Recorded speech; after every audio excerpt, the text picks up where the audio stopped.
Hello, and welcome to the Blaise XPerience. I'm your host, Derreck, as always, and you are joining us for episode 110 today. Episode 110 is going to be about the Outer Worlds for the first time. So I just did a 7-hour stream of this yesterday. I'm recording this on a Friday. And I had also streamed the game for about 3 or 4 hours before that. So I was anticipating that within that 7-hour stream, I might be able to finish that game.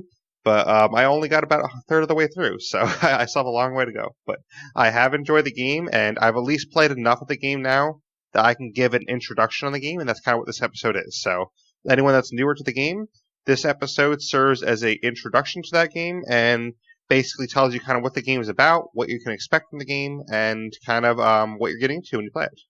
But as usual, we have some news at the top of the show.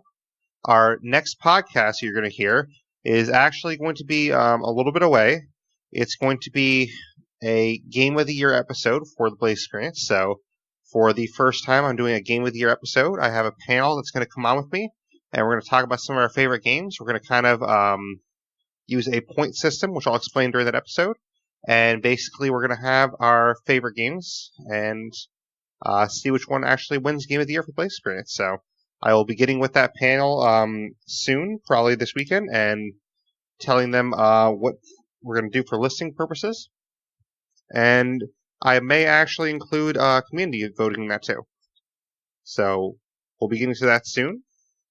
That being said, that is our next episode. That's probably going to happen, I would say, around like New Year's that'll drop, something like that. For patrons, I'm going to try and drop it early for patrons and then release it to everyone else sometime after that. So if you're a patron member, you'll probably hear that episode earlier. If you're a non-patron, it will drop just probably right around New Year's is what I guess. I'm going to kind of save that for a New Year's episode. And as far as streaming goes, we stream on mixer.com/Blaise XPerience, of course. But yesterday's stream was our last stream for 2019. Because I am taking a content break. I'm going to be doing no streams and no podcasts except for, obviously, that Game of the Year episode. I will come back to making content in January. It's probably going to end up being about mid-January. I have a lot going on in my personal life right now, and I'm trying to settle up with all that, trying to get everything squared away. And I'm going to use this break to also, at the same time, kind of focus on how I can improve my content when I return, because the stuff in my personal life I feel like has affected my content lately, and I want to take some time away to try and recoup and kind of, reinvigorate myself into my content. So I will be back. It'll be sometime mid-January probably, but hopefully you enjoy The Outer Worlds as much as I did, because we're going to talk about that now. So here with me to talk about The Outer Worlds, he was in the party chat with me for the whole stream, telling me his thoughts of things. Please welcome back to the podcast again, Zombie Killer Ma. How are you, Zombie? Good. So I actually enjoyed The Outer Worlds a lot so far. I played about a third of the game from what we said, and you've played through the whole game. So have you enjoyed the game as well? Yeah, I love playing the Outer Worlds. Like it was a lot of fun. Like to obviously dive into this world and getting to know all these different backstories of different characters. Like I personally enjoyed it. 3 days worth spent, in my opinion.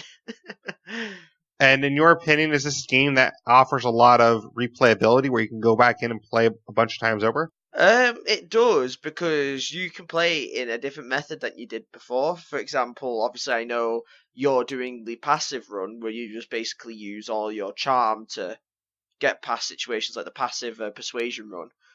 Right. I did the exact same thing. I'll be honest, I did the exact same thing, and it was a lot of fun to do, because half the people in this game are stupid, and you can just lie to their face, and it's hilarious to do. But yeah, if I wanted to I could go back there, replay some choices that I didn't pick the first time around, or just flat out be aggressive and just murder everybody that's in my way, if I wanted to. So that is true.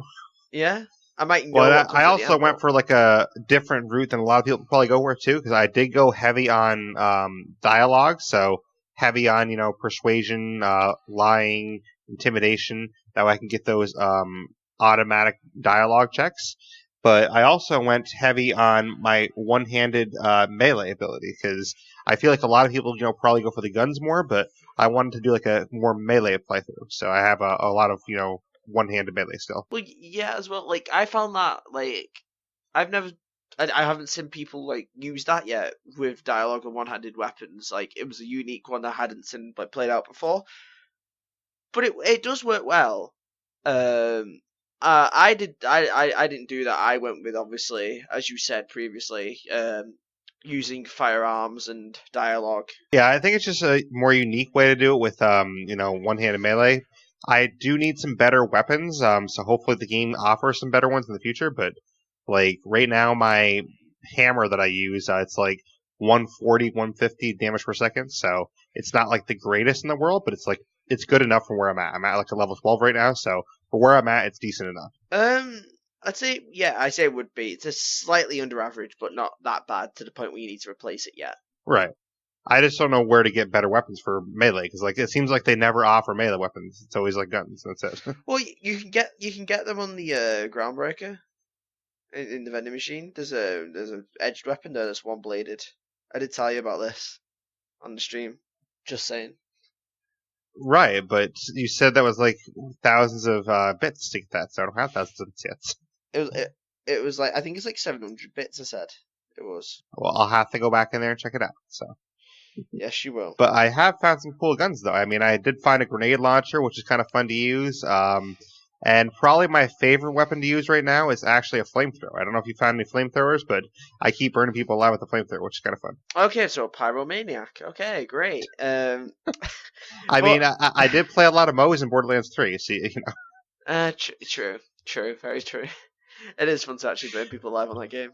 Anyway, but yeah, I found flamethrowers and then I sell them immediately because money.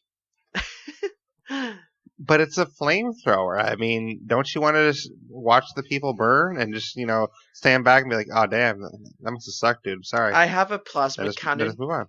that can do the exact same thing.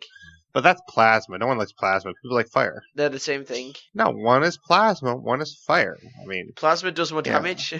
Like, what is that supposed to be? Like a plasma maniac? I mean, no, pyromaniac works better. Yeah, but who calls somebody a plasma maniac? Exactly. So just be a pyromaniac instead. No, I'm alright. No, I think I have seen like an energy-based weapon that's not the flamethrower. But I don't think I ended up purchasing it. It wasn't really the same DPS. It was less DPS. I'm like, it's not really that my style. So honestly, the weapons in the game so far, they seem I wouldn't say they're generic, but I would say they don't have a lot of as much depth to them as say like a Borderlands. Like I just obviously played a lot of Borderlands. We did a lot of podcasting about that, and Borderlands definitely is more geared towards their weapons, and they have a lot more depth in what weapons you have. I would say Outer Worlds, it's not really too heavy on the weapon focus. You have some unique and interesting weapons, but I would say Outer Worlds is where its strong suit is in the story. I don't know if you agree with that or not. Yeah, I agree that its strong suit's in the story, but it's because you haven't seen all the weapons you can get when you get to halfway through the game. Especially since you start to pick up more unique weapons that are a lot better than standard weapons in the game. I'm pretty sure since you killed Captain McReed, you get a unique weapon off of him. Okay, well, I mean, I'm speaking from playing about a third of the game. I'm about like 33% into the game, something like that. We said, and basically from that point, there's not really a lot of unique weapons. Is what I would say. So yeah, a lot of it. Maybe they stack everything for the back half. A lot of it is just building it up, and then as you just said perfectly, they back most of it up to the back half of the game because you're going to need it then. Because the enemy's a lot tougher. So one thing I haven't actually done anything with yet, and you kind of told me a little bit about it on stream, but I never got to try it yet, is there's actually weapon mods you can do. So I guess you can improve your weapons and stuff like that. You can add weapon mods to give them different sights, accuracy, damage output. You can also tinker with your weapons as well. I think I hadn't explained to you yet. So you tinker with a weapon and you improve its overall damage. So you make the weapon better to your level. So say for example, you have, for example, your hammer, right? Right, That'd probably be correct. like a level like 4-3 hammer, right? You can make that a level 12 hammer by tinkering with it, and it'd have better DPS overall. Interesting. How would I be able to do that? So you'd go into the weapon station, and one of the things called tinkering. You have to waste your bits doing it though. And how many bits does it cost? Like, this is a super expensive thing to do? Is it like buying a It weapon or goes like up. what? It goes up as you keep purchasing it. So I think you start at 100, and by the time you've done like your fifth or sixth one, you're up there in like nearly 2,000 for just one upgrade. Okay, but I mean, if it's a good enough weapon, that doesn't sound that bad though. Yeah, it's not that half bad. But when I started tinkering my weapons, I did it about halfway through the game because it was much better doing it then than it was later. Well, wouldn't you So just do yeah. it a couple times throughout the game? Well, I did. You could do whatever playthrough you want of like doing it like that. But for me, I did it about halfway through the game when I realized it was an actual thing that made my weapons better because I'd only realized at that point. But Oh, gotcha. Okay, but again, it makes it 10 times better towards the back end of the game if you have these better weapons.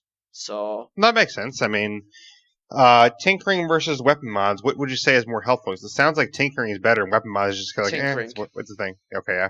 tinkering, definitely. And the weapon mods, you did at a weapon station as well. Yes. And for the people at home, and also myself that haven't tried this yet, where would you find weapon stations mostly? Well, you can find one on the Unreliable. It's in the cargo hold, and one of your companions will always be there. Um, Okay. and it's in the cargo hold. To the as you come through the double doors once you first enter your ship. If you're trying to find the cargo hold, it's to the left hand side of you when you first enter the ship. And then once you're in there, you then look left and you'll see it. Like the weapon station there, so you can start tinkering on your ship. But you can find them scattered around in cities as well. You just have to search for them. All right. Well, I think when I get back into the game, that's one of the first things I'm going to do once I get to my next destination. So that Yeah. sounds good.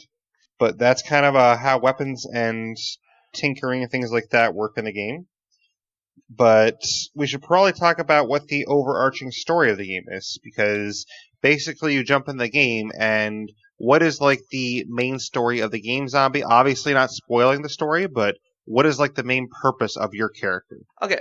So the main purpose of your character is they get reawakened from a cryo sleep on the ship called the Hope. And this Hope was sent in to help the colony that the whole game's based around, Halion. And this Hope ship was sent in to actually help them because they're on the brink of total collapse. And you're the only one who could be woke up because doing it to the rest of them, basically you don't have the resources to open them. So your job as the only person who's awake from the Hope itself, after it disappeared about 50 years ago, is to basically free all your colonists out of cryosleep and bring about this new generation to Halion. Right, and basically a little bit more about this Hope thing. Essentially, it was a ship of like the best and brightest people, correct? And they all got Yes. lost, essentially. Yes, they disappeared 50 years ago before the game actually took place. And I don't know a ton about the story yet, but can you spoil whether in throughout the story do we find out more about what happened with that? Uh, Bits. That's what I can say. Okay. You find bits out about it. Yeah, because I don't know a ton about it right now. I just know that basically they woke me up, and my job is to try and wake everyone else up. That way, the person that woke me up, Phineas, he basically is like a international criminal that is being hunted by the board, and basically he wants me to wake everyone else up. That way, we can kind of retake control of the world, essentially. Is that accurate? Yeah. Well, not the whole world, but of Halion's colony, because obviously Right, he's right. realised that they're on the brink of collapse, and the only people that can actually do something about it is the colonists that are on the Hope right now. And this whole practice of putting people into cryosleep and stuff like that, is that a practice that, to our knowledge, they still continue? Putting people into cryosleep. There's an idea about it throughout the game, but I can't go more into it because it spoils the story. All right.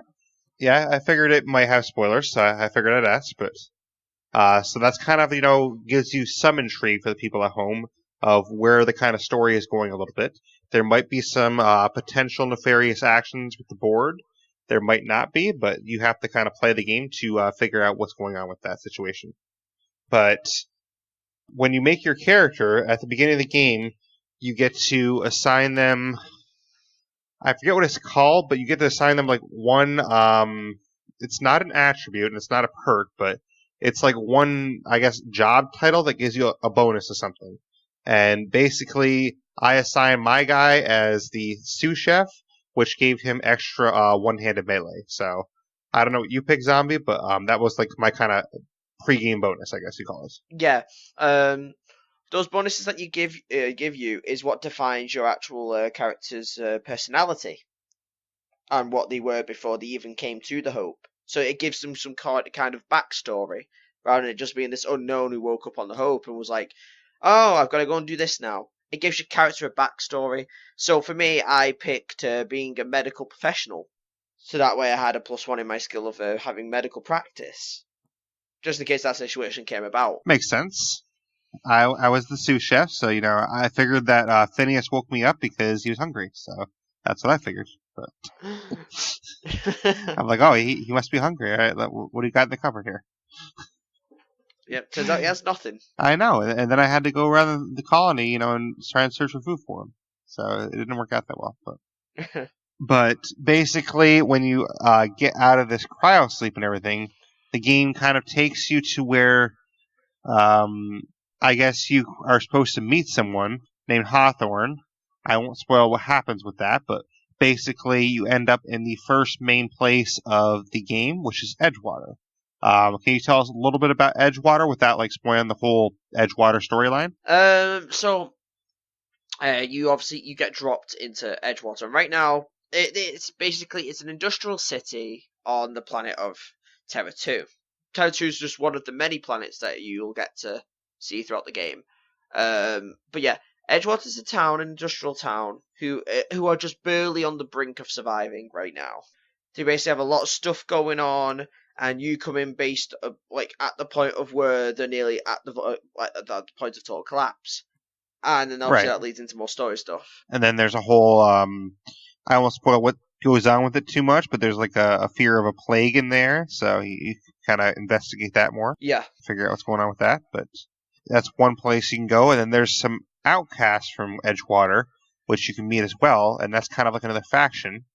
We won't get into why they're outcasts or anything like that, but they are more people you can meet, so you have that storyline there as well. So one of your first main choices of the game kind of relates to that faction, actually. Yep. Couldn't have put it better myself. Yeah, that's the first major decision you make towards the end of the game. Because there's a lot of places you'll have to play it to find out what that decision is involving. But what we said so far, I think will provide some intrigue for you on what's going on. Another place you can go to is Monarch. What is Monarch about? This is a place that I just got to when we ended stream, pretty much. So I haven't explored Monarch a ton, but I have arrived there at least. Okay, so without obviously getting into the plot of it, because you've only just arrived there, right? Monarch is you wouldn't believe this if I told you, but Monarch is a moon. Interesting. Yeah, it's a moon. That has it's a very toxic. So it's like Elpis? Not like Elpis, because this moon is full of corrosive, dangerous animals, and it's a brutal planet to be on. Oh, trust me, I've already noticed that. Yes, as Blaise witnessed when he walked out just from out the main safe zone, I was immediately attacked. So, but yeah, it's a very brutal planet, probably the hardest place on the planet, in the whole place that you go to. Monarch's probably the hardest place that you're gonna be up against the wall a lot when you hit Monarch, because a lot of things are going to want to kill you there. It's not a very safe planet at all, because most of the things want to kill you, and there's only a few safe settlements scattered around the planet. So essentially, the main tagline of it is the bandits and the wildlife have control. It's pretty much how I'd describe it. And it's definitely a dangerous place from what I've seen so far. Yeah, don't expect a warm welcome when you get there. because you won't get one. But another place you can go to is Groundbreaker. What is Groundbreaker? So Groundbreaker is another massive ship, and the Groundbreaker is essentially like a trading hub for like most of your stuff in the game. So that's where you'll do a lot of your trading and stuff like that from time to time. Rather than having to go to vending machines, there's all these people around the Groundbreaker that you could go to that give out different unique things. And there's a few factions that are represented around there, but I won't get into that yet. But essentially, it's essentially a hub for people that want to get away from Terra 2 and flee to another planet. Right, and basically from the little story I got, it seems like Groundbreaker is one of the places that's the least controlled by the board, it sounds like. Yes, the Groundbreaker has independent control. And basically, what that means is because the board are basically the law, and they control what happens on all the planets apart from this ship called the Groundbreaker. Because the leader of them, Junlei, she was able to make a deal where she kind of screwed the board, and basically now they can't get a hold on it because Junlei won't let them have it. So it's the only place where you can get away with killing a representative of the board on the ship, and no one else will attack you. Because the Groundbreaker could care less about the board because they're independent, and it's the only place that's independent in the game. So yeah, so I could kill Udam, whatever his name is, and people wouldn't be mad about it. Yep, exactly. No one would care. They'd be glad. They'd be like, "Yeah, you're a hero, dude. Good job." Yeah, they'd be like, "Good job, yeah." But that's the Groundbreaker. A place that I haven't been to yet, which you said is not part of the main story, is Cilia. You want to talk about that at all? So Cilia, you go there to do a few side missions, mostly fetch quests. I'm pretty sure you have to do one main mission when you go there for a fetch quest. It isn't really that important, Cilia, but it's a place that you could explore in your free time as well. It's always an option to go there and explore, but essentially what Cilia is it's an asteroid. And these miners came there, and they put force fields around certain points around this asteroid so people can actually live there. But people don't live there anymore. It's more of an abandoned place where you see just a few people scattered around. The most thing you're going to encounter there are bandits and wildlife. There's no safe haven when you're on there. Fair enough. So that is Cilia. I mean, it sounds like a place that's not got too much going on, kind of like my favorite planet in Borderlands 3, but it is what it is. There is another place too that I had to do a couple of quick missions on, which I believe was called Rosewater. Is that correct? Roseway. Roseway. There you go. Okay. Yeah. Roseway. Roseway, again, it's on Terra 2, which is your beginning planet, and it's another town within there, but with Roseway, it's a place where it's owned by a different faction, actually, and I can actually mention these because you've actually met them. But yeah, it's owned by a company called Anti-Cleo, and they're at war with Spacer's Choice, who are the leaders of Edgewater. All these companies, by the way, all report to the big head, which is obviously the board. Yes, and Anti-Cleo, they're big rivals of Cleo from State of Decay, so they really hate them. You could say that, or you could say they'd be in a partnership with them, maybe, I don't know, because the Cleo's in the name. But yeah. No, they're Anti-Cleo, so all those Red Talon people in Red State of Decay 2, they don't like them. Nah, it's basically just saying, you have Cleo from State of Decay, and then you have Grandma Cleo from Outer Worlds. And anyone that's not familiar with State of Decay as well, that's like just listening to this episode, they're probably like, wait, what? What are you talking about? So. I'm not going to get into that because we'll be here all the bloody day. Exactly. But yeah. But is there anywhere else that we should mention that isn't like spoilery too much? I mean, that's kind of like some of the main places that I've seen, heard about.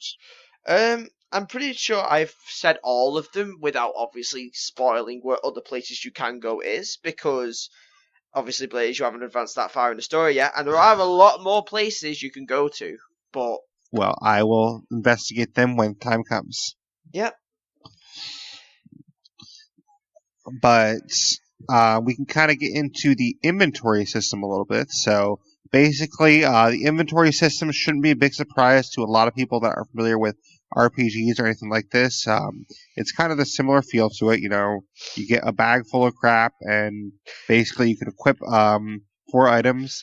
You equip an armor slot. You have a helmet slot you can equip to, and basically you just Switch your items out, sell them, whatever you want to do. There is a carrying capacity that caps out at some point, I believe, right, Zombie? But I haven't actually hit that capacity before, so it's never been an issue for me. But maybe for some people, if they're looking forward a lot, it might be an issue for you. Yeah. Yeah, you can get over encumbered in this game by holding a lot of stuff. I don't know how much it's like I think it's £120 altogether that you can hold without being encumbered. Okay. But there is a skill that you can use to get around that, where you can basically be able to fast travel without. Yes, and that was the first skill I grabbed, just in case. Yeah, but yeah, inventory menu is kind of like the same as everything else. You can carry 4 weapons. You can unequip and do whatever, but as well, obviously you have your map on there. You have all your quests, but you also have I think a way to track obviously how your companions are doing, and you can also give your companions who you have, which we'll get onto who the companions are later. But yeah, you can basically help the companions, and you can choose how they level up, what perks they get, what weapons they have, what armor they have. You have full control over what they do. In a way, it's kind of like they have no independence at all. And they even have special abilities you can use too. Yeah, and that's a really good segue into the next bit I was going to talk about. They all have these special abilities as well when you have them out, and you can command them to do all these special moves, as I like to call them. And it's variety. Like they can pull out a gun and shoot. They can slam a hammer down. They can like stamp everywhere and put acid everywhere. They can, yeah, and they can. We can get into kick. all the abilities after, but I mean, like, yeah. you get the gist of it. You get the gist of it. Everyone's unique to their own skill sets, right? As different companions. But another thing we didn't mention about the way you can customize your person is by the attributes you can give them at the start of the game. And essentially what these attributes are is literally if you want to give them like they have like a certain advantage when it comes to like strength, intelligence, perception, like the time, the temperament, all these different things that lead to dexterity. It all leads to different stuff that can all be leveled up throughout the game. And you can choose at the start of the game how good they are at each one. Or you can put them below average and you get a disadvantage with it. Trust me, you don't want to have that. Yes. But yeah. Well, I actually did that, so it's probably a good time to talk about that. So. Yeah. Blaise actually did that. Yeah, I did. And how did that go for you at the start? It's honestly not going that bad so far. To be honest, yeah. I mean, I'm doing just fine. I'm trying to remember which one did you put down. It was your handguns. Well, we're gonna mention that. So, I had charm and temperament both at average, which gives you a +3 to the base skill. Apparently, I had strength and dexterity at good, which gives you a +3. I had intelligence at very high, which gives you a +5. So I had a really good intelligence, which gives me like better persuasion skills, stuff like that. And the one that I put below average, which is a -3, is perception, and that affects headshots and weak spot damage bonuses. So that's the one I put weaker. That's fair enough. Personally, I wouldn't because I was basically. Well, I was going for high intelligence character that did a lot of one-handed melee. So I mean, if I'm doing a lot of one-handed melee, I figured I don't need like as many headshot bonuses. So yeah, it's fair enough. Yeah, if you're going for a certain build, then I can't blame you. Right. So, but we can kind of dig into those attributes a little bit deeper. There's 3 different types of categories, I guess you call them. You had the body category, which has strength and dexterity. Strength will affect melee weapon and damage and the amount of weight you can carry. It affects one-handed melee, two-handed melee, heavy weapons, block, inspiration, and intimidate.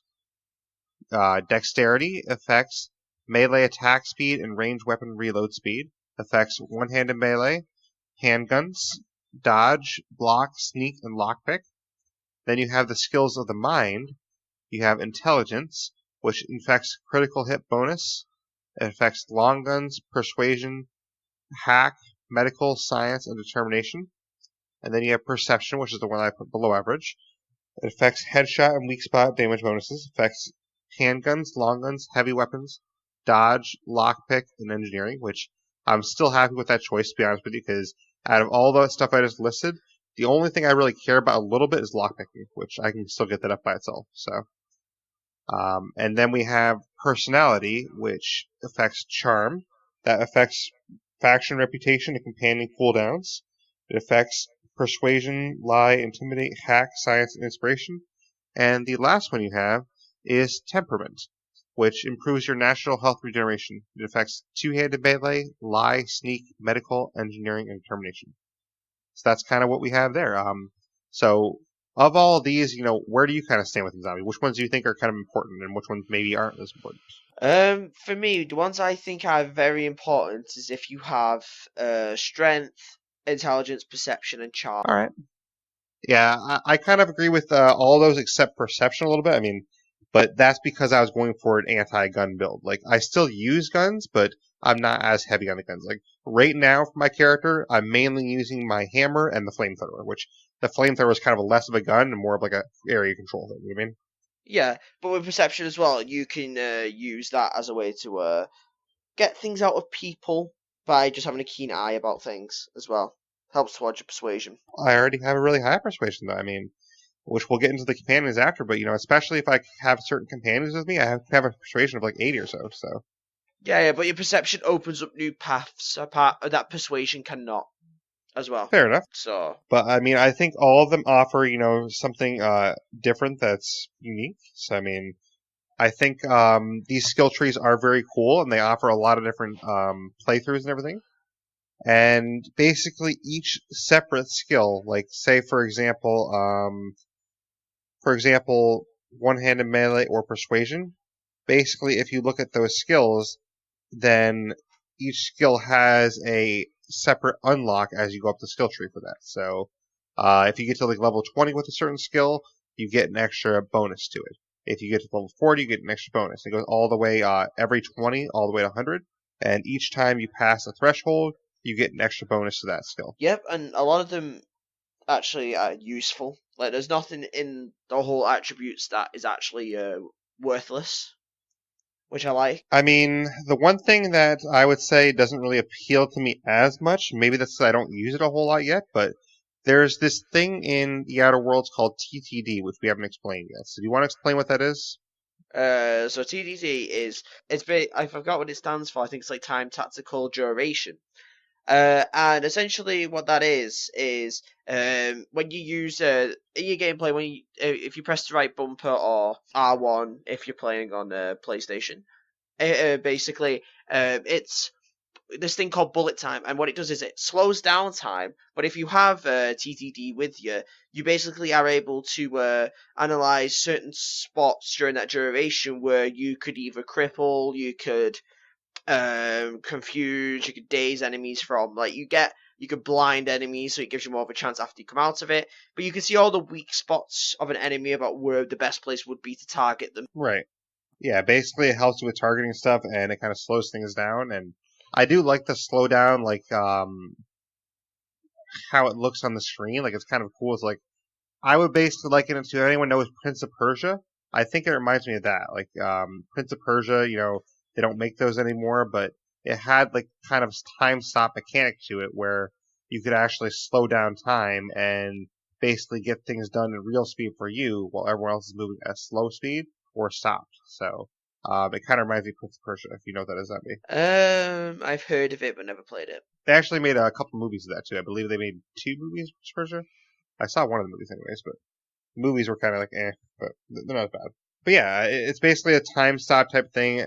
I don't use it a ton. I don't know about you, Zombie. I mean, I use it on occasion. If I see a low enemy is like really low health, that's when I might use it just to knock them off real quick and then move on. But other than that, I don't really use it a ton.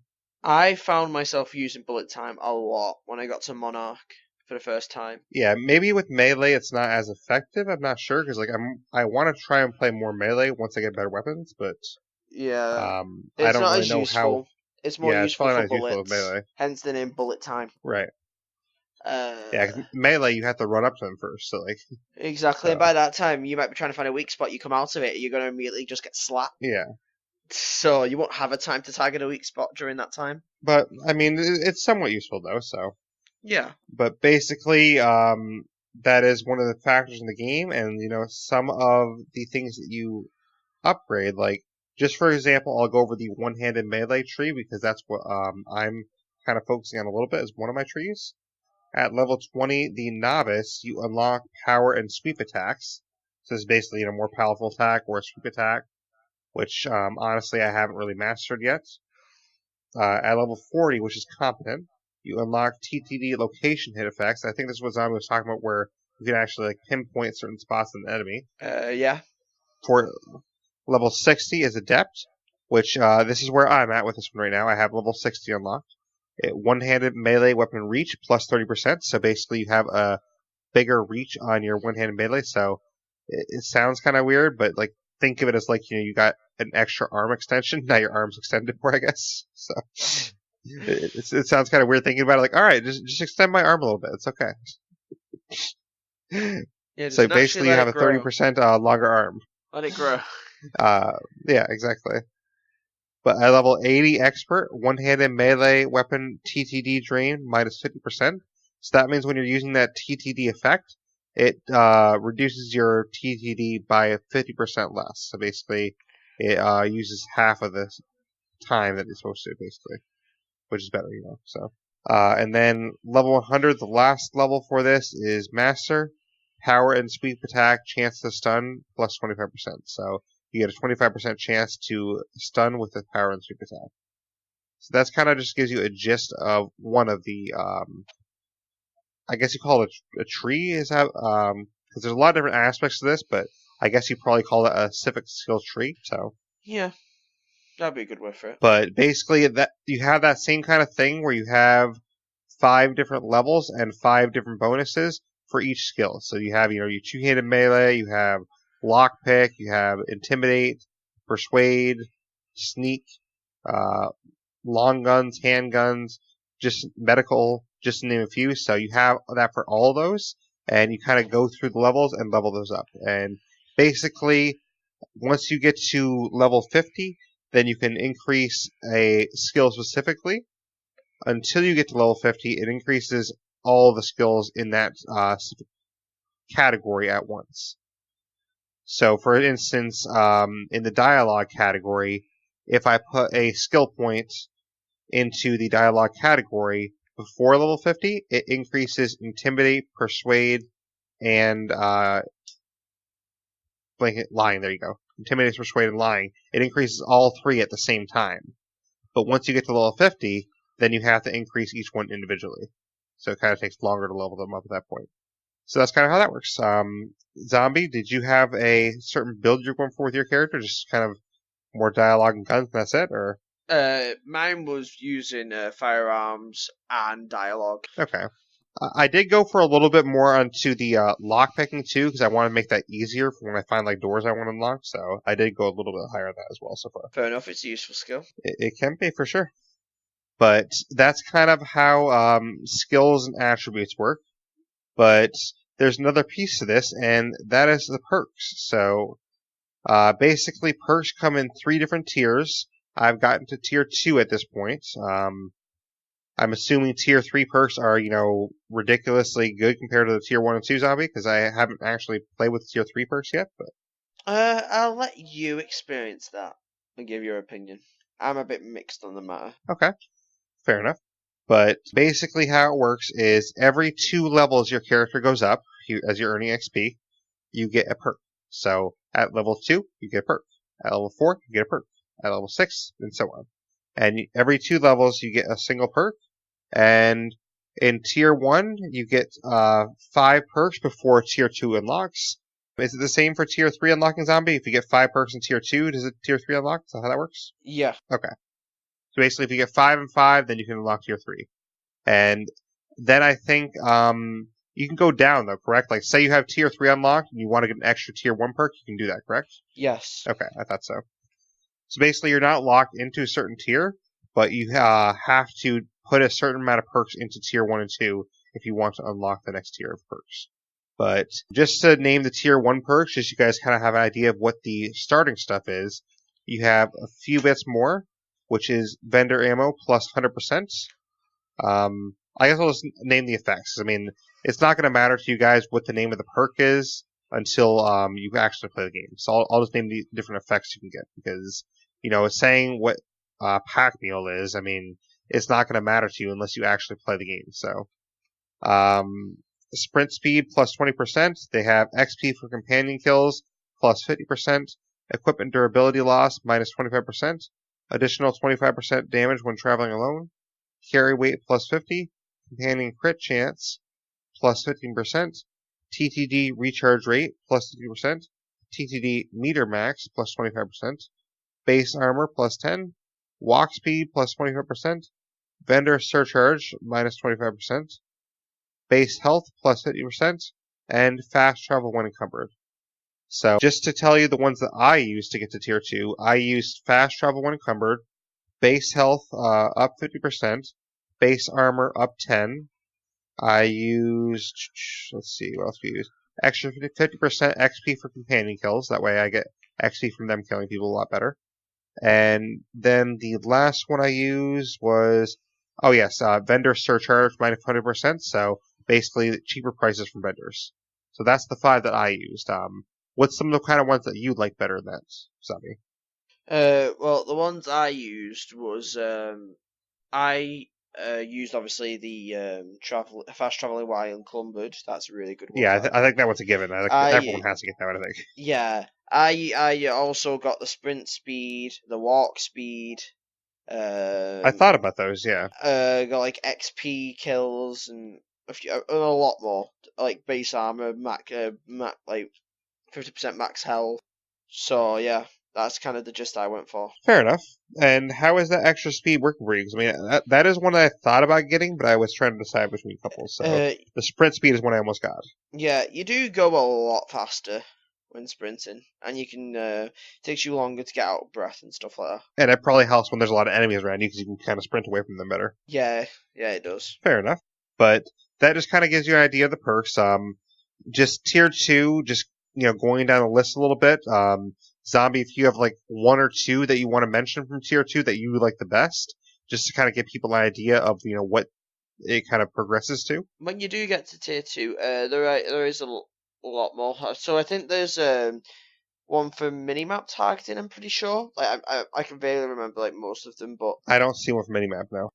Like I can say that the first one I took was Soliloquy, which gives you dialogue plus 10 when not using companions, but unfortunately I didn't read the fact that it's when not using companions, so I'd have to use no companions for that. So and he was that pretty kind of annoyed sucks. on stream when that happened. Yeah. He said it's like, oh no, Yeah, 'cause I mean, no, I just realized what I'm I like, did. oh yes, an extra 10 to dialogue. Yeah, so I saw the extra 10 to dialogue. I'm like, oh yes, I like that. But it's only when you use no companions. So unfortunately, I have to get rid of all my cool companions if I did that one. Yeah. So, and unfortunately, Zombie says I don't know if anyone else knows any other way, but apparently there's no way to ever change your perks. So you're locked in forever. You're locked in. You can never change them ever. Which I think is kind of a mistake on the game's part because I mean, people that are just playing through this for the first time, they might make some wrong choices and they can never change those.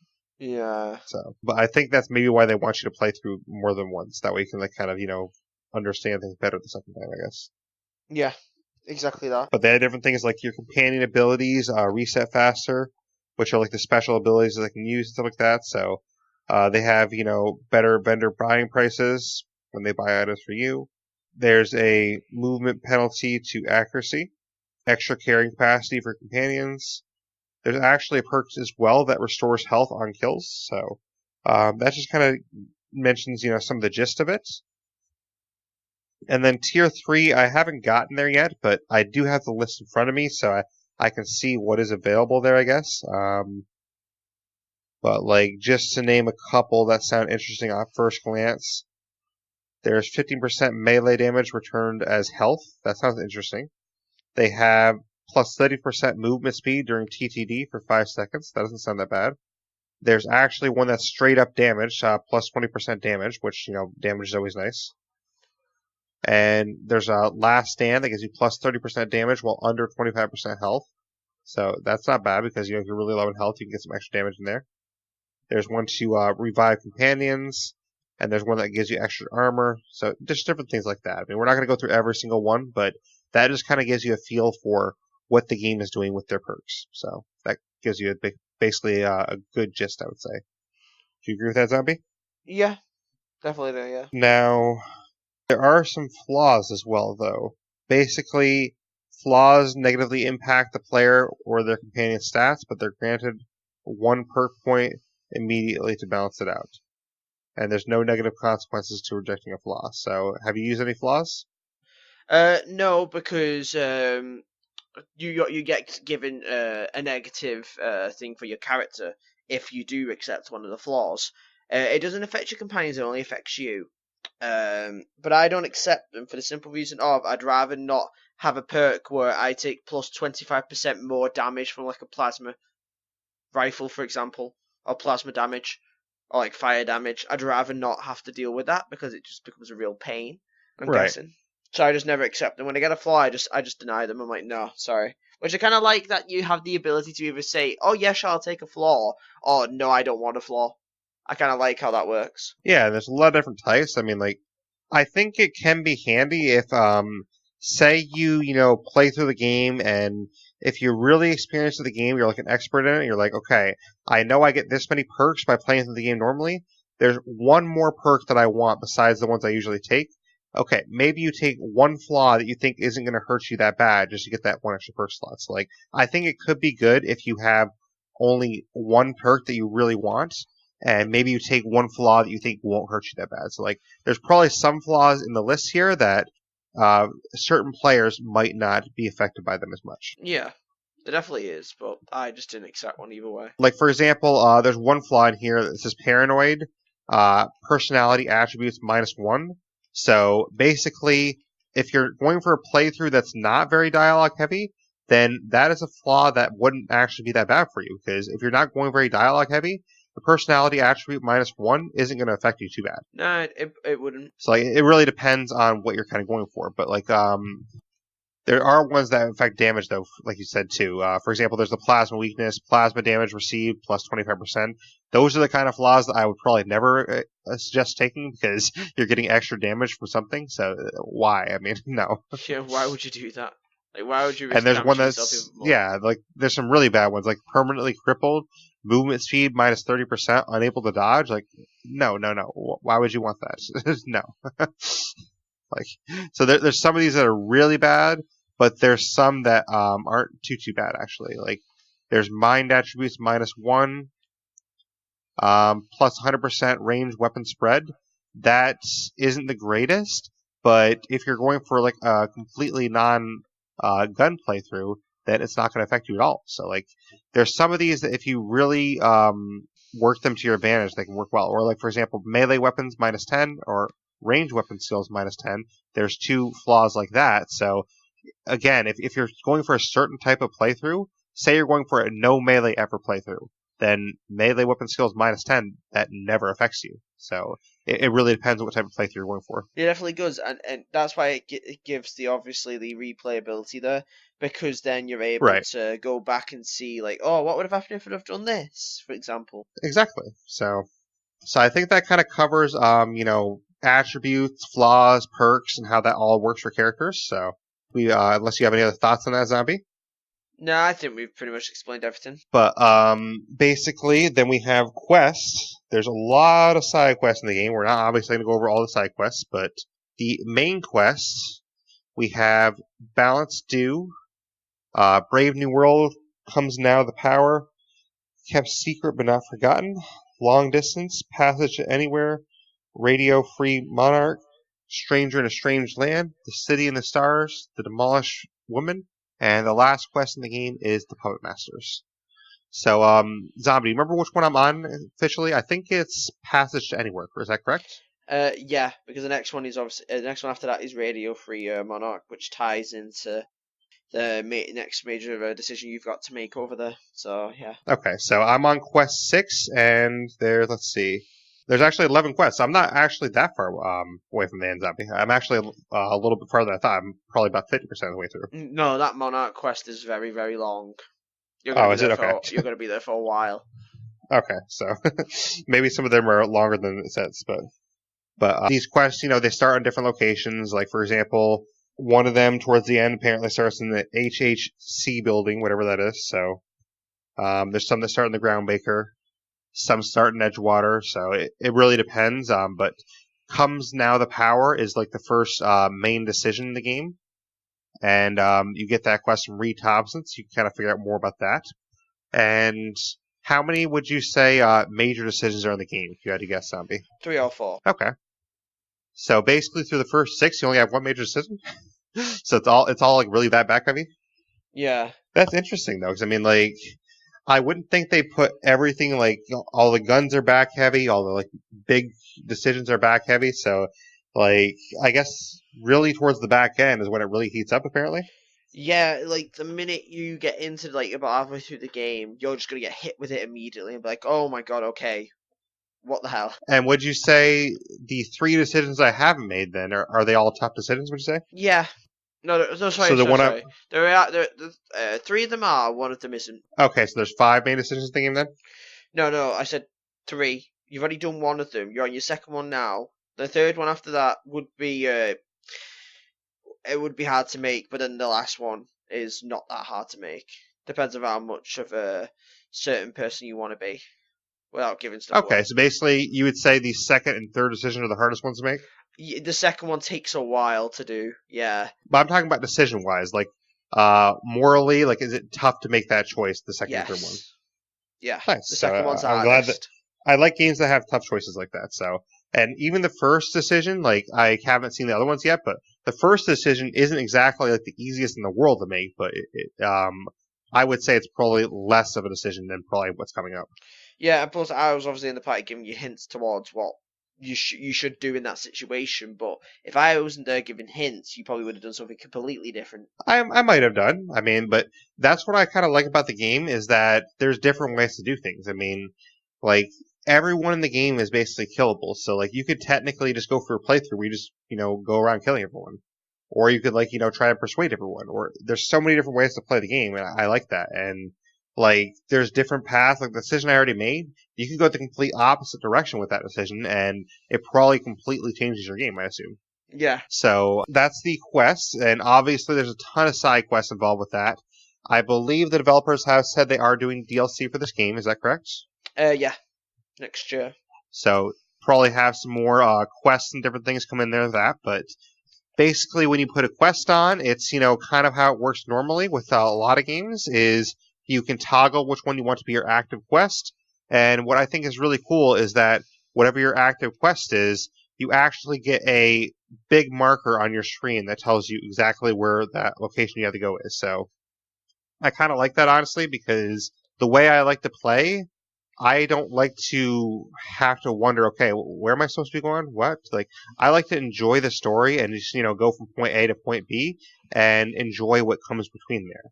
But I don't like to have to waste a lot of time going, okay, where do I have to go to get this done? I like how it's just straightforward. It's like, okay, green marker, go here. Okay, go there. Perfect. Yeah. It definitely does help to obviously have some indication about where you're going rather than having to just stroll around for ages trying to figure out where you need to go to. Exactly. And some people like that where you have to like stroll around like that. Like some people like the exploration and adventure that, and that's fine. I mean, I'm not knocking that at all. Some people just like to have that more adventure feel where they have to figure out things on their own. But for me, I would just rather experience the story more, and I don't want to waste a lot of time searching. Yeah. Again, that's fair enough. It's the way you play games essentially. Yeah, But yeah. I just like as well how they organise the way the quests are. So you clearly know what your main quests are, what your side quests are, and what your companion quests are to do. exactly. And from what you've told me, the companion quests are pretty fun. Is that correct? Yeah, each one has their own personal backstory that you can get to know them for, and they'll become more loyal to you. The loyalty, by the way, doesn't affect the end game. I'll just say that out now, so you don't have to do them. So yeah, it's just another thing to get some backstory on them. So it's more because again, it goes towards how story driven this game is. You don't have to do the companion quests, but if you want to get more insight on how your companions are, it's there for you. to do. And that is something that I definitely will investigate doing more in the future. Just I was trying to get farther in the main storyline if I could help it, which Yeah. I didn't do a ton of side quests, so. But I definitely want to explore some of those companion quests afterwards. But I guess now is probably the time we should probably talk about those companions. What do you think? Yeah, we better do everything. Just like tiptoeing around all the companions. We may as well just mention them now. Yeah, and honestly, I think the companions are some of the heart of the game, and I think they're all really interesting. I didn't, full disclaimer, I have met all six. I didn't officially recruit Nyoka to my team yet. So I don't officially have her on my team. I haven't used her yet, but I kind of know who she is and stuff now. And the other five I have used. So I have used the other five. Zombies use all six, correct? Yeah. Okay, so Nyoka is kind of like the last one you can get access to, and if I play probably like another, I'd say hour and a half, I could probably get access to her at that point. So I'm not too far away from access to her. You already have access to her. The minute you talked to her at the bars, when you had access to her. Oh yeah, actually, now that you say that, I think I sent her back to my ship. Yeah, you I did. didn't get to play as. Yeah, okay. Which, in I my didn't get to opinion, play as her yet was because kind I had of to go a back to my ship. stupid move to do because she kind of gives you directions around Monarch. But it's another way Well, you can I play didn't know that. Okay. Well, it's obvious when you said, I figured go, I'd use her next. It's obvious when the quest says, go and recruit a skilled hunter and somebody who actually is a guide. It's kind of obvious. Yeah, anyway, speaking of Nyoka, since you haven't put a lot of time with her, we may as well just start with her first, shouldn't we? Let's do it. Okay, so Nyoka, my second favourite. I used her a lot. She has a backstory and a half. Like, wow. So she grew up on Monarch, and she is a hunter. That is her profession. She's a hunter. She goes around exterminating creatures, helping people out, getting bounties for these creatures. When you first see her, she's kind of a bit. Not let's just say she's not in kind of like the best of moods. In a sense, it's like kind of drowning your sorrows. Because she's lost a lot of her friends along the way of doing all of this business that she does. I won't say any more than that because that's obviously backstory for you to do later, so you get to know her more Right. for that. But yeah, essentially, she's mourning over something. That's what I'll say. And when you do the thing, you can bring it out of her, and you'll get to know her more, and you actually do really feel sorry for her. Fair enough. But if I was to get onto the skills about how useful she is, she's really good at being. She's really good at lying. She's very good at being there for obviously sneaking around and medical skills because obviously she's learnt all that on the field. Of obviously hunting down these monsters, she's learnt how to like bandage herself up and sneak around. When you have her with you, one of her two other skills that she has that are really useful is she has one called the Hunter, and that is a minus 20% radius of your footsteps down, so you're not going to be spotted as easily by people when you have her with her because your footsteps are going to be 20% less, like obviously quieter, but not as big in radius. Yeah, well, I mean, why don't we mention all of her stuff too while we're talking about her? So, her perks that she does offer that are like unique to her. She has bonus support lie, plus 10 lie skill. Hunter, which you just mentioned, minus 20% radius of footstep sounds. And Exterminator, plus 20% damage to creatures. The skills that she kind of affects are lie, sneak, and medical. And her special companion ability is Barrage, which she uses her personally modified LMG to deal damage to her target and set enemies near to Blaise. Yeah, I like that LMG move. I was about to mention all that, but okay. Can't beat me to the foot there, but alright. Sorry. But okay then. Anyway, carrying on. But yeah. Well, you can talk more about it if you want. I was just saying that I was gonna. to, It's fine. You get pretty her much explained everything already. You rushed ahead, but it's fine. But yeah, her skill's really good if you want to target a certain like enemy that's really tough, and you can do more damage to it beforehand. So, example, there's a creature called the Manta Queen on Monarch, which is one of the toughest things you're gonna fight in this game.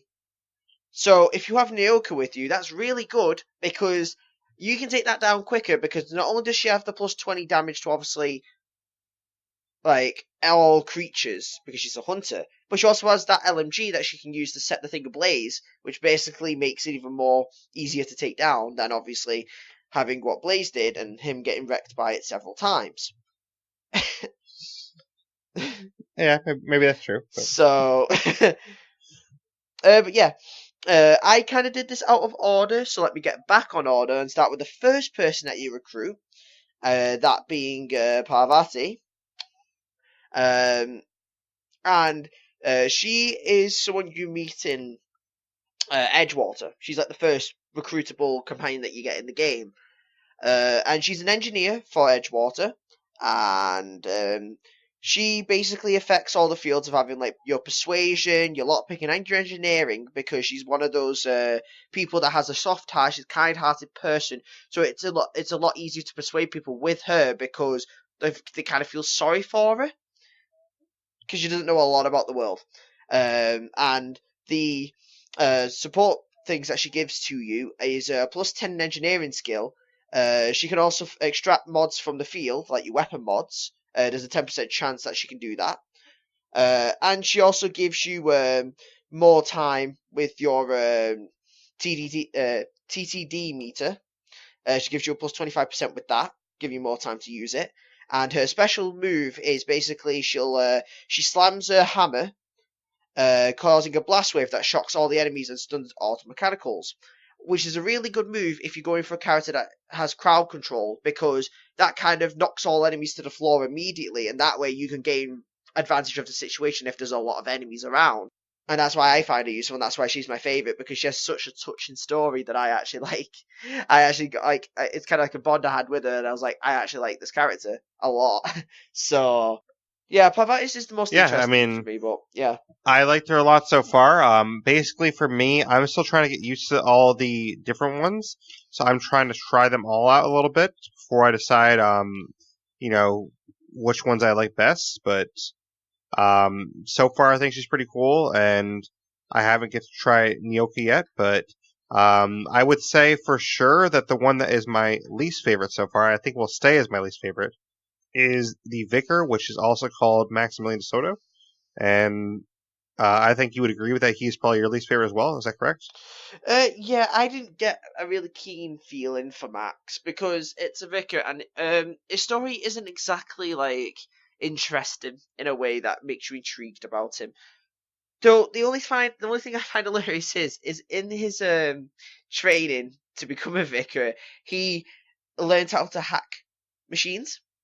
He learned how to hack and shoot a gun when becoming a vicar, which really confused me. I'm like, really? That's in your training? Yeah, that's what every Victor does, you know?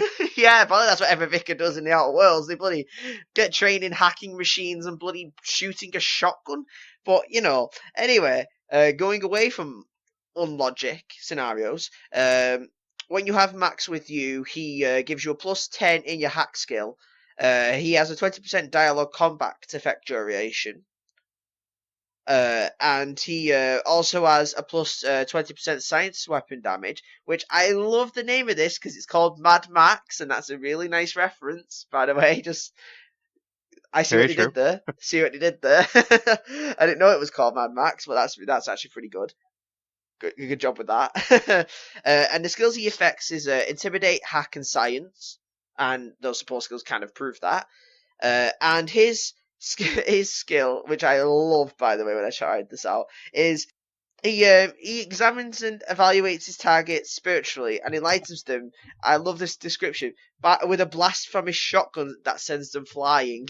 Yeah, I mean, who else doesn't enlighten their, targets with a shotgun? I mean, hey, it gets the message across pretty well, you know? Yeah, and he's the second companion that you can get in the game. Now the third Right, one, and that's we'll move also on. from Edgewater. Yeah. Now the third one you can get, if we're going by if you meet them first, is actually Felix. Which I'll stop you really fast and just say Felix, I think, is going to be my favorite. So far, I like his personality. I like his storyline, but go ahead. Okay. So with Felix, he got abandoned by his parents and was living on the Groundbreaker in the back bays, which is like basically the poor place that basically put all the dock workers to work and all that. Where I also murdered everyone. Yeah, well, you also murdered everybody. Yeah. But yeah, the support skills he gives is he has a plus 10 persuade skill. he has a plus 20 damage to cowering enemies. That's enemies that if you were to shoot them enough, they just cower and don't attack you. And then he has plus 20 damage to corporate military, which when you meet him, it makes sense because he's kind of rebelling against authority when you first meet him. And he affects your persuade, sneak, and lockpicking skills. Now, his actual special skill that he uses is a drop kick, and he charges into a target, leaps into the air, and slams into the target with both feet, basically drop kicking them. And I really want to see how that works when you're trying to hit an automechanical with it. It probably wouldn't do any effect, but it'd probably break his feet doing so. Just saying. But, Nah, he's got steel feet. Steel feet. He's got steel feet, yeah.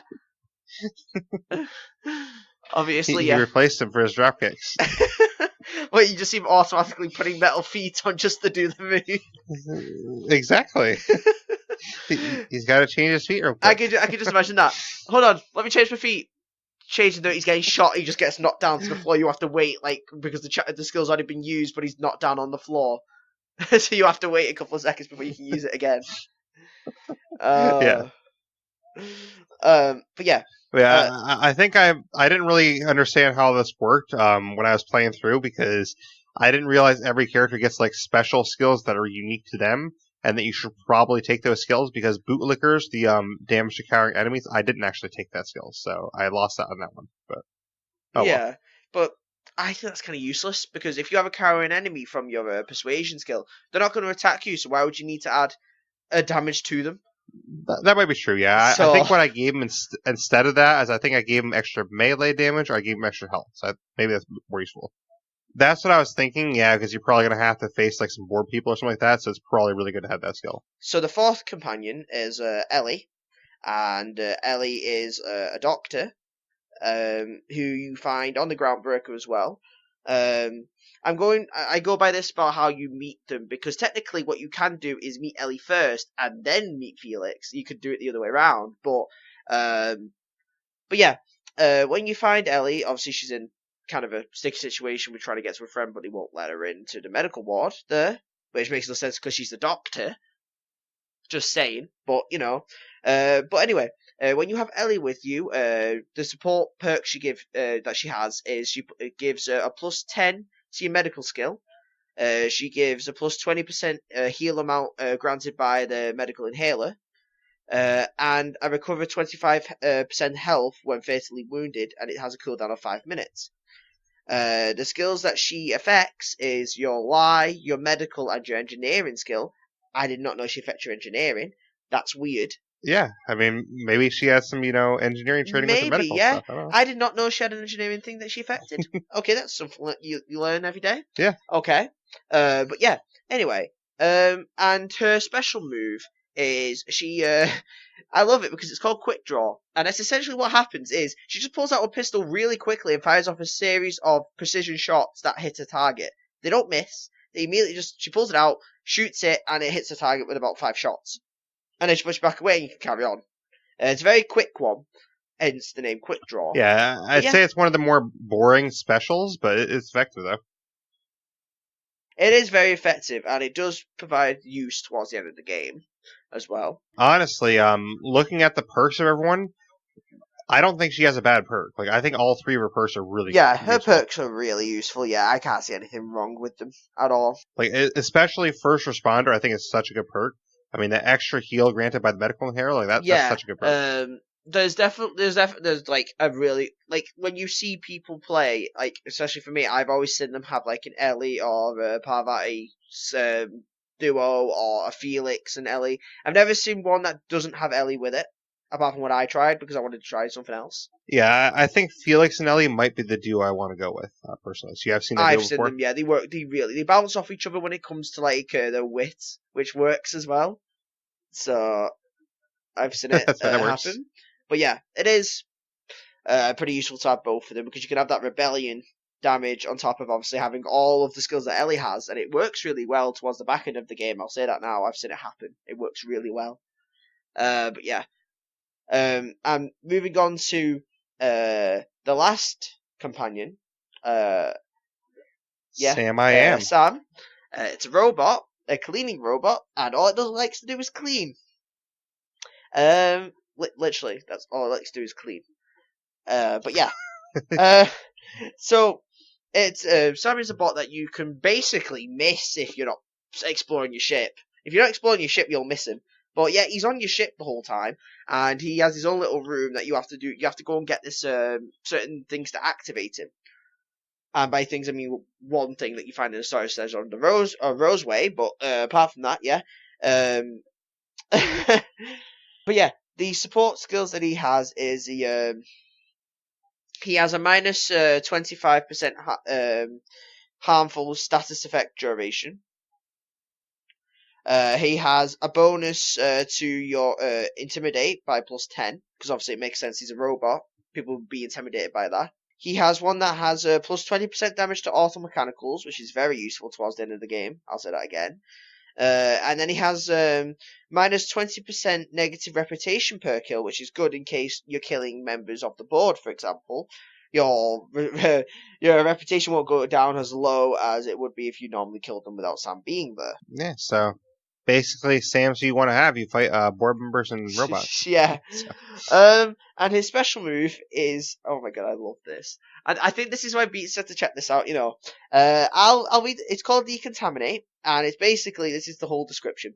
Sam jumps into the air and slams down near his target, sweeping out a caustic cleaning fluids all around to get out those really tough stains.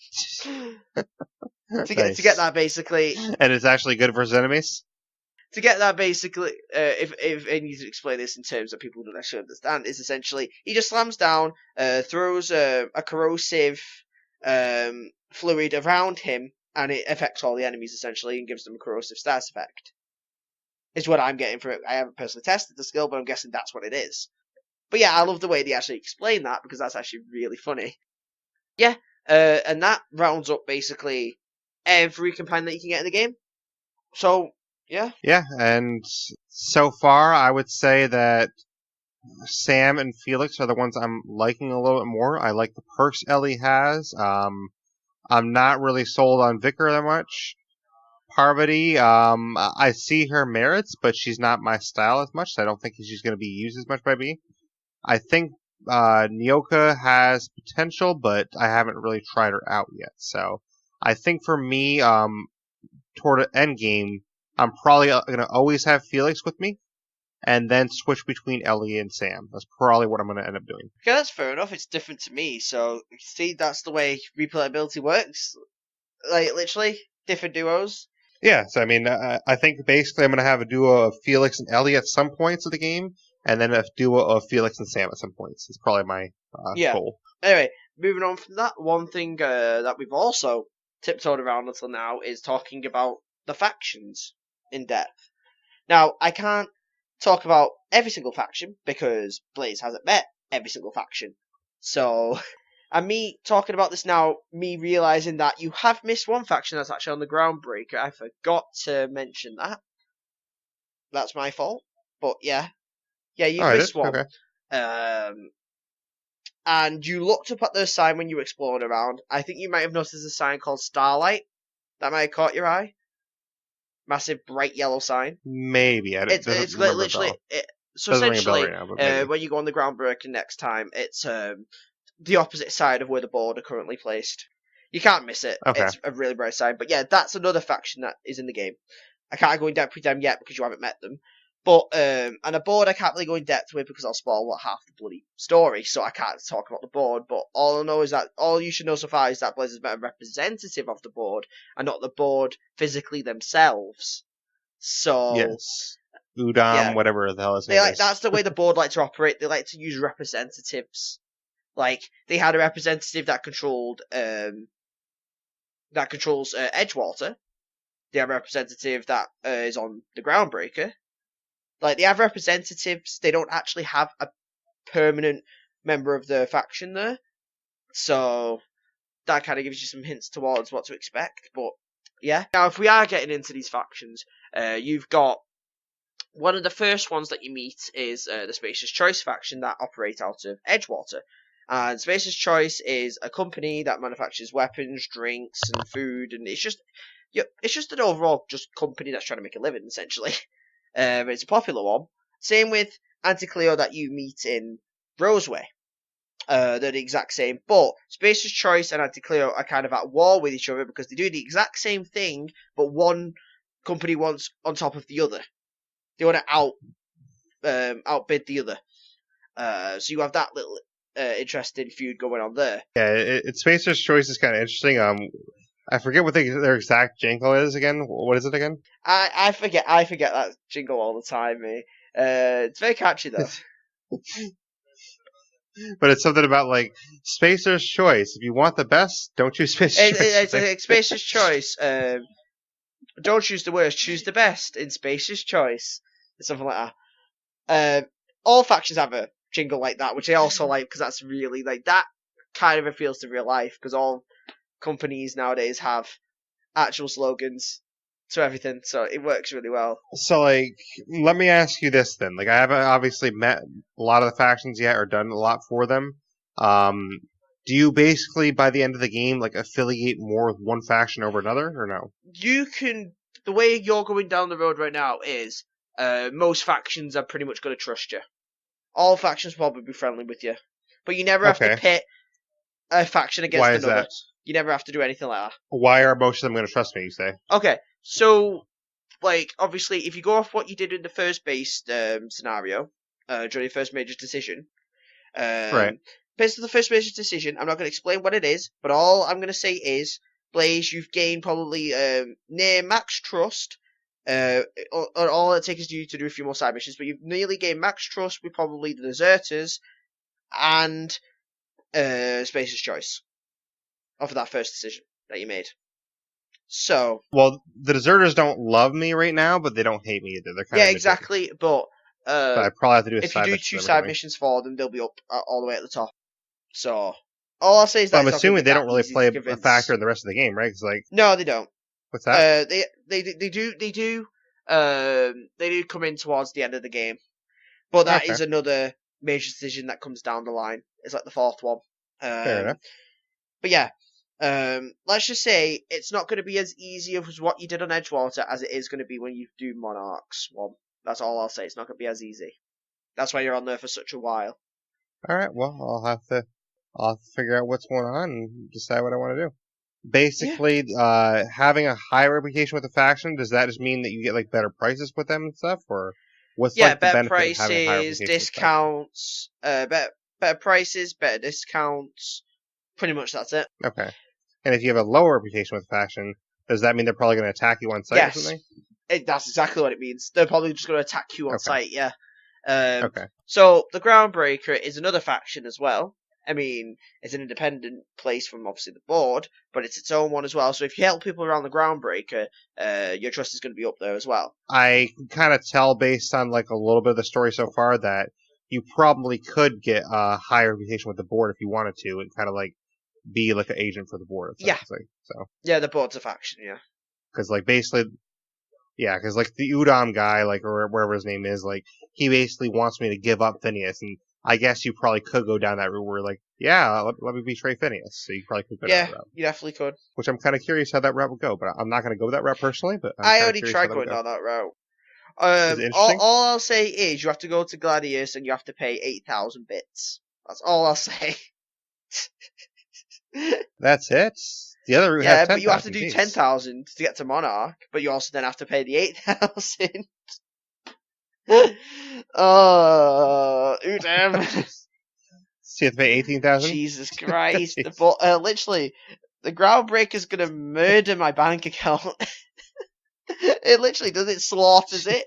Like, you build up all this money at the start of the game, and then you have to just sell it away in order to advance the story. It breaks your account. You're broke by the time you get to Monarch. Even Blaise can say, by the time you got to Monarch, you were probably broke, weren't you? Yeah. I remember you saying you didn't even have 500 left, I possibly. even remember you saying you didn't even have enough to get ammo. So, yeah, that's how much you got broke by him.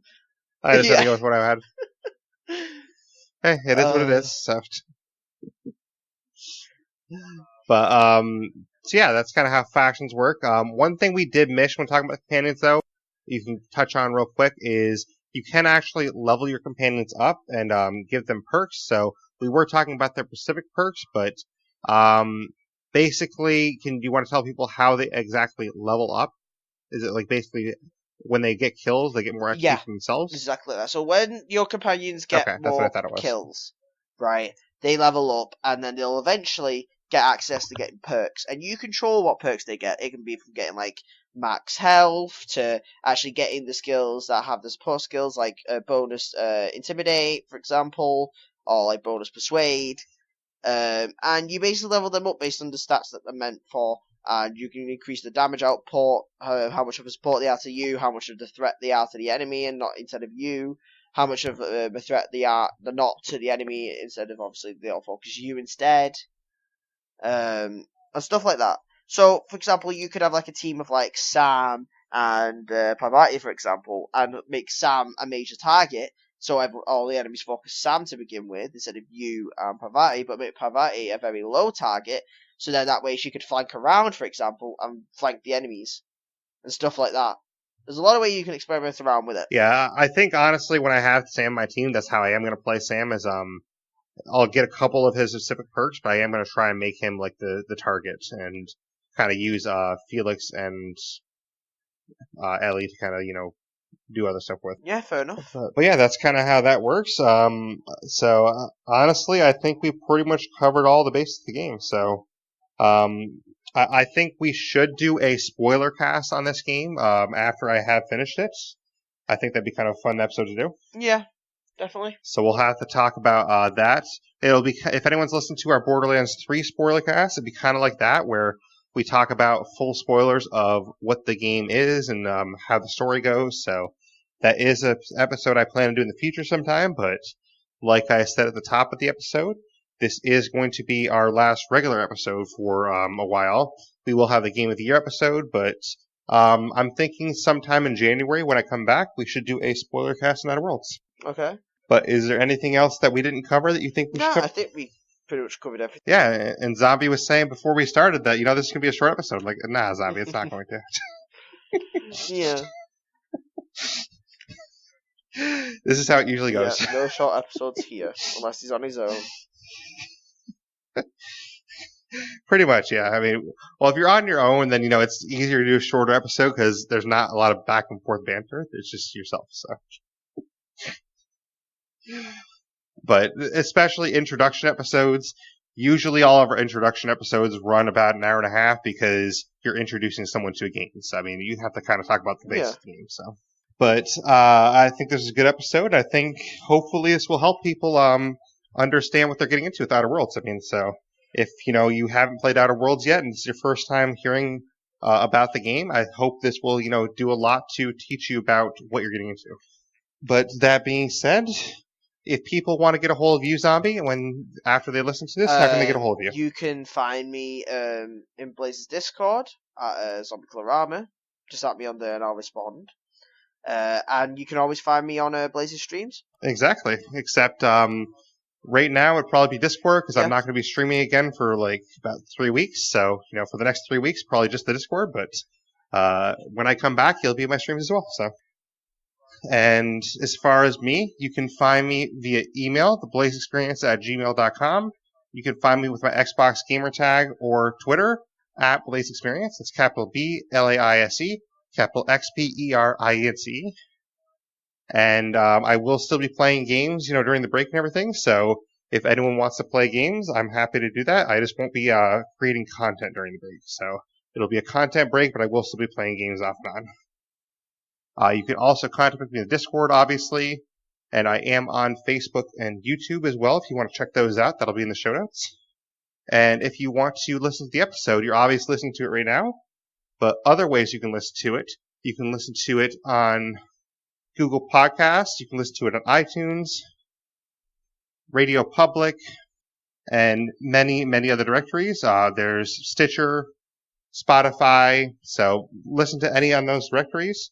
All you have to do is type into your search bar the Blaise XPerience, and you will find us somewhere. If you don't want to use any apps like that, in my Discord, there is a channel that has direct download links. You can go to that channel and download any episode you want that I've ever done. All the episodes are there, so you just have to click on the link. It'll download directly to your device, and I think that's a good way for people that don't want to have extra apps on their phone or something like that. That is a way you can get a specific episode. Say, I only want the Borderlands episodes. You can go there, just click a couple of links, and you get all the Borderlands ones, and that's all you'd have. So that option is available for you as well. And the podcast does upload to YouTube as well, so you can check it out on YouTube too. But like I said at the top of the show, our next podcast you're going to hear from us will probably be about New Year's. We'll have our Game of the Year episode. That's probably going to take a little while for me to edit that one. If you are a Patreon member, you will get access to that early. So if you want to become a Patreon member, that's going to be patreon.com/Blaise XPerience. That's patreon.com/Blaise XPerience. And basically, if you're a $5 patron or higher, you get access to bonus episodes. And I will have some more bonus episodes coming out for patrons that have not been done yet, but there are a few bonus episodes on there already. So you can check those out.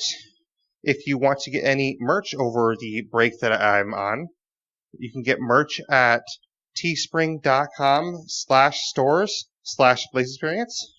So that's going to be TEESPRING/STORES/Blaise XPerience. So that's BLAISE XPERIence again.